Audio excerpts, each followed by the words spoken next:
What's up, gamers? It's Above, back with another video, this time with a bit of nostalgia to hit you right in the feels heading into Season 15. Today we'll be discussing the top 10 Sunset PvE weapons that shaped the history of Destiny 2. Since the game's launch over 4 years ago, we've chased thousands of god rolls, been through dozens of weapon metas, and formed bonds with certain weapons that will forever hold a place in our hearts. Whether it's your Duke that you took into World's First Last Wish, your Rampage kill clip Kindled Orchid that made kids mauled when you hit them with those crispy one-taps in the Crucible, or maybe it was a less popular gun that you loved just because. And before Lil Timmy starts shouting from the comments, "Hey yo Above, why didn't the Death by Scorn make the list, you fucking bot?" I want to remind you that this is just my opinion. Everyone likes different weapons, so be sure to drop your favorites down in the comments section below. If our community enjoys this video enough to reach 500 likes, I'll make a PvP counterpart to this video in the near future. Let's start by setting a few ground rules. Number 1. This list excludes both pinnacle and ritual weapons. We all know they were insane, and 99% of the reason that sunsetting was introduced in the first place. This list is focused on legendary weapons that defined eras within Destiny 2, without one-of-a-kind perks that broke the sandbox. Number 2. There are a few weapons on this list that have already been reissued, but don't live up to their former glory, due to either nerfs, significant shifts in the sandbox, or an updated perk pool that's underwhelming compared to what made them so special in the first place. Got it? Now that we're all on the same page, let's get into it. Starting with our honorable mentions, these are guns that would be insane in today's sandbox, but never really got the chance to shine prior to being sunset. I could go on about these weapons forever, but I'll keep it short and sweet. Starting with the Soul Survivor. This 90 RPM ARC sniper rifle was a reckoning drop that could not only get 7 in the magazine, but it could also roll with firing line and 4th times the charm. I'm pretty sure I grinded reckoning for this roll until my eyes bled, and the grind may have gotten the best of some people. My friends all say I lost my mind, lost my mind. I keep talking about you all the time, all the time. I can't help but treat you like you're mine, like you're mine. Yeah, my friends all say I lost my mind, lost my mind. All that only to find out it would be sunset. The Soul Survivor's sustained DPS was outstanding, and would be a top-tier option to pair with Anarchy in the current meta due to its ability to shoot 11 consecutive bullets without reloading. The second honorable mention would be Patron of Lost Causes. Though the Scout was in the game for well over a year, Scouts were very underwhelming prior to their slight buff during Season of the Hunt. In fact, they're still not very good, which is why they're getting another buff next season. Anyways, it wasn't until this point that they were deemed even remotely usable. Patron was the same lightweight archetype as Nightwatch, but without the ear-ringing ping that haunts your dreams after hours of running Grandmasters.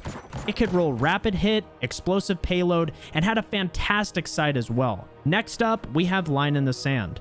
Unfortunately, linear fusions just weren't all that good until their recent buff in Season of the Splicer. This weapon could roll with rapid hit and firing line, which would make it an insanely viable option for DPS in the current sandbox. Lastly, and I'll probably get some hate for it not making the top 10, we have Martyr's Retribution. This was Destiny 2's first ever waveframe grenade launcher that was introduced during the Season of Dawn. This weapon became highly popular due to its ability to generate Warmind cells, and though I'm not a huge fan of waveframes personally, I know I couldn't go without mentioning it as this weapon is loved by many.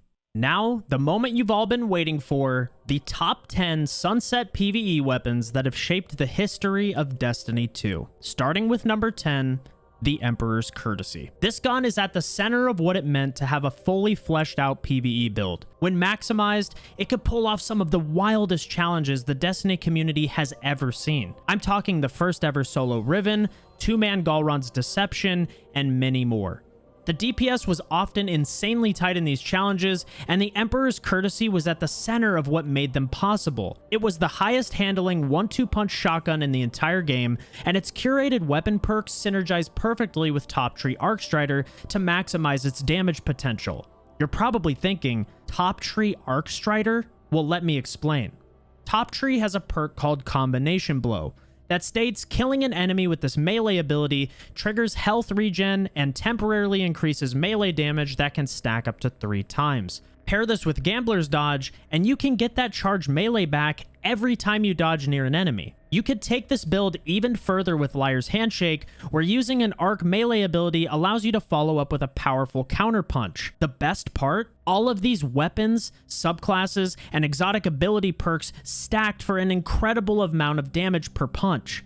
This was an aggressive shotgunning PvE build perfected. The only reason it falls this low on the list is because it was relatively niche and needed to be paired with specific exotics and subclasses to truly shine. At number 9, we have a weapon that has actually been sunset and reissued multiple times within Destiny 2. I present the Last Hope. This one may come as a bit of a surprise, but I cannot tell you how overpowered this gun was prior to the nerf to Feeding Frenzy. The Last Hope was a 3-round burst sidearm that could roll Feeding Frenzy in column 1 and either Rampage or multi-kill clip in column 2. This gun was actually brought to the forefront of the PvE meta by Glad when he did a side-by-side ad clear comparison against the Recluse. Needless to say, people saw this clip and started dumping obscene amounts of legendary shards to try and get the god roll of this bad boy.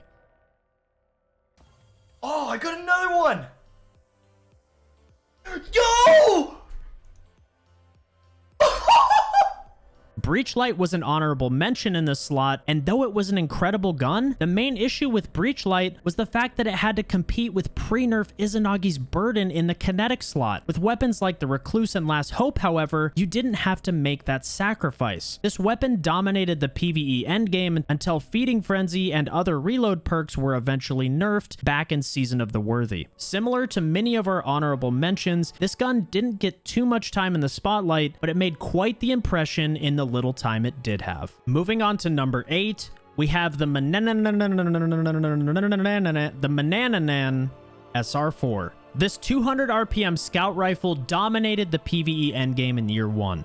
It was one of the few statically rolled weapons with explosive payload, alongside the likes of Better Devils and Nameless Midnight, both of which deserve an honorable mention here. Explosive payload was a top tier perk then, and it's a top tier perk now. The Mananan was one of those guns that just felt good to use.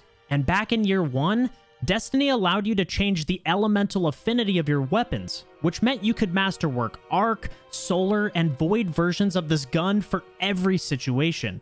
And people did. It was an absolute fan favorite and would actually hold up quite well in today's sandbox. Many compared this weapon to the D1 version of Hung Jury, and to be honest, I'd probably use it over the newly reissued Adept Hung Jury in Destiny 2 simply because 200 RPM scouts are king. To this day, the Mananan remains a fond memory of Year 1 veterans and remains a trophy in the vaults of many. At number 7, we have one of the most unique weapons ever made. The Kindled Orchid. This hand cannon was introduced during the Black Armory DLC back in December of 2018. What made the Kindled Orchid so unique was the fact that it was the first primary weapon that could roll 2 true damage perks on the same gun. Though the curated version of this weapon was rare as hell, it was worth the grind because it could roll both kill clip and rampage. The hand cannon did numbers in both PvP and PvE, and the only real feedback from top tier players was that the perks were overkill? Can't say I hear that from Destiny players very often. In PvP, it could one-tap Guardians with both perks active, and in PvE, it chewed through red bars with ease and folded yellow bars like a lawn chair. The perk pool was also extremely diverse. In column 1, it could roll Outlaw, Kill Clip, and Surrounded, and in column 2, it could roll Rapid Hit, Rampage, Disruption Break, and Explosive Payload. It truly had roles that could shine in every single activity. As an endgame player approaching 1,000 Grandmaster Nightfall clears, I would absolutely use the Kindled Orchid over the likes of the Adept Palindrome and Bottom Dollar. This thing was an absolute monster and has stood the test of time to compete for the best Void hand cannon in Destiny 2, even in today's sandbox. Number 6 on the list goes to a weapon that dropped with the beloved Forsaken expansion. One that was the first of its kind, the Go Figure. I still have fond memories of watching Datto use it during the world's first Last Wish race. This was the first of the aggressive burst pulse rifles, an archetype that became extremely popular in PvE due to their high damage 4-round bursts and outstanding range. What's truly special about these is that this family of pulse rifles never disappoints. There are just 4 of them in the entire entire game, with the Go figure being joined by the Right Side of Wrong, the fan favorite Blast Furnace, and the only current unsunset variant, the Sacred Provenance. Go figure may take the number 7 spot, but an honorable mention goes to the Blast Furnace, as it was essentially a juiced up version of the same gun. They both had an outstanding feel and incredibly satisfying sound. These pulse rifles chewed through ads with top tier perks like Outlaw and Rampage, and I can't go without mentioning the fact that the Blast Furnace was capable of rolling max range, if you grinded the Forges enough at least. These have been pinnacle long range primaries for years now in endgame PvE content, and I can only hope that Bungie adds to this family of pulse rifles in future expansions. As we dive into the top 5, we have a weapon that was the first of its kind within Destiny 2. And is actually shared between 2 rocket launchers, the Sins of the Past and Curtain Call. Take it from the 4-time world's first raider, Mr. Modern Tryhard himself, on why these were the best heavy weapons inside of Vanilla D2. Now you may ask, why these 2 rocket launchers? Well, these 2 rocket launchers have a perk on it that makes it stand out than any other rocket launcher. And that perk is cluster bombs. If you don't know what cluster bombs are pretty much when the rocket hits a target or hits an object, it will explode, and then mini cluster bombs will come out and detonate as well. So that is a really good perk, and I use them all the time for anything I'm doing if I'm using a rocket launcher. Cluster bombs were an essential perk that differentiated these 2 rockets from any other heavy weapon in the game. Curtain Call was the king of boss DPS due to its faster fire rate, while Sins of the Past was the king of ad clear due to its max blast radius. And when I mention cluster bombs, I mean pre-nerf cluster bombs, which were absolutely disgusting for ad clear. Normally, I'd give the edge to Sins of the Past due to auto-loading holster, but these rockets existed in an era where rally barricades auto-loaded your weapons when crouching behind them, which made this perk much less valuable. Cluster bomb rockets remained meta picks all the way through the world's first race of Spire of Stars, and who could forget this famous quote from Glad during the world's first race of Last Wish? Alright, I'm doing cluster bombs dead. Yeah, baby. One phase, dude. Clusters. I on the field, bring a sword, dude. Bro, I'm telling you, these things are about to do all the tapes. Actually, that's a fucking terrible idea. Though these rockets would be outshined by Royal Entry in the modern day sandbox, Sins of the Past and Curtain Call shaped the OG heavy weapon meta, and I would be doing this list an injustice if I didn't include them here. At number 4, we have the Hammerhead. I can already feel you smiling ear to ear. The Hammerhead was one of the most sought after Black Armory weapons and is by far one of the best legendary machine guns to grace Destiny 2, right up there with the likes of 21% Delirium. It could roll Feeding Frenzy prior to the perk's nerf, which meant that just 1 kill gave you an incredibly fast reload. As you can imagine, this was insanely OP on machine guns. Pair this with Rampage, and you had an ad-clearing monster on your hands. The Hammerhead felt great, had a dope aesthetic, and was a top-tier heavy weapon in every aspect of the game. Back in the day, you could pull enough heavy ammo for the US military off the wall in both Gambit and Crucible, so needless to say, the Hammerhead would wipe teams with ease. In PvE, it shredded ads day in and day out, and was a true workhorse in the most difficult activities. This is without a doubt one of the most missed Sunset weapons. Now for the top 3. These spots are reserved for weapons that single-handedly defined weapon eras within Destiny 2. When you think of the auto-loading meta, you probably think of Lunafaction Boots, Mountaintop, Outbreak Perfected, but there was one weapon that truly shattered the definition of DPS during this time in Destiny: the Swarm of the Raven. This grenade launcher was special, and for reasons you may not even remember right away. First, this was a rapid-fire grenade launcher, meaning it could shoot faster than any other archetype in the game. The other defining factor was that it was void, and you're probably wondering, why is that significant at all? Well, back when Tractor Cannon got buffed from just a memey push the people off the map type toy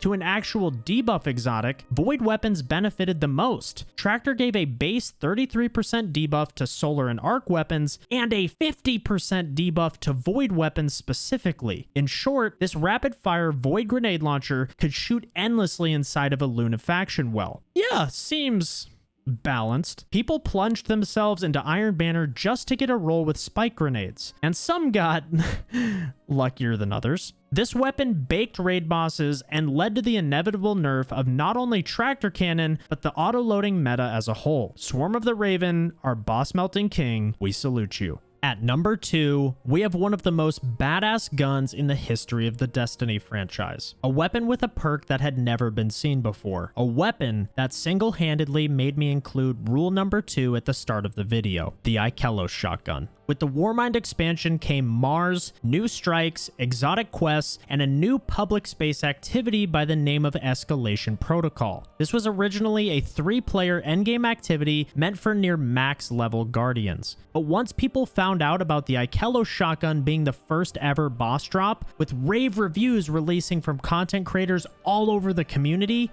people did just about anything to get it. As in, somehow cramming 9 people into a 3-man activity to farm this over and over and over again while extremely underleveled for a 5% drop chance at a gun until you were 1 for 67, kind of anything. The Ikelos shotgun was that good. When you meleeed an enemy, Trench Barrel would proc and give you a 50% damage bonus for 4 seconds. Did I mention that it was full auto and sprayed enemies down at an astounding 200 rounds per minute? This monster absolutely deleted bosses and was so good that it competed against the pre-nerf Whisper of the Worm for the highest damage weapon in the entire game. The Ikelos shotgun was later joined by its kinetic counterpart, the Threat Level, during the Black Armory expansion. These weapons were mainstays in endgame loadouts until rapid-fire shotguns were eventually nerfed during Season of the Drifter, where Bungie reduced their fire rate and nerfed Trench Barrel to apply to just the first 3 rounds in the magazine.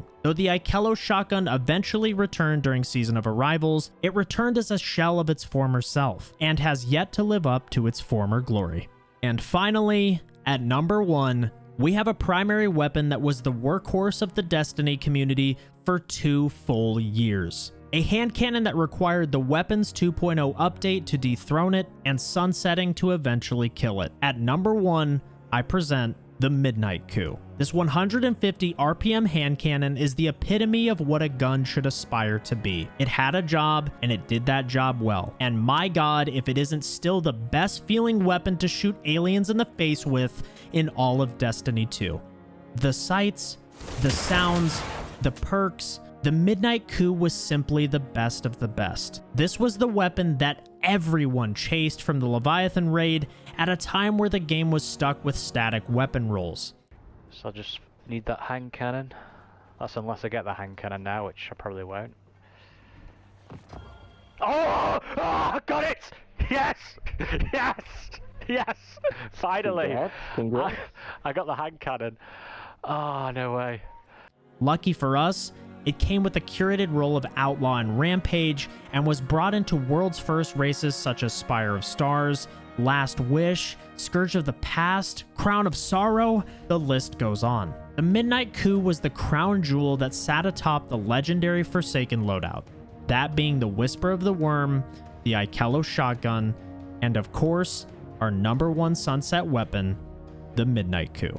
Thank you for taking a trip down memory lane with me. As the Witch Queen reveal approaches on August 24th, I'm excited to see where the Destiny franchise goes next.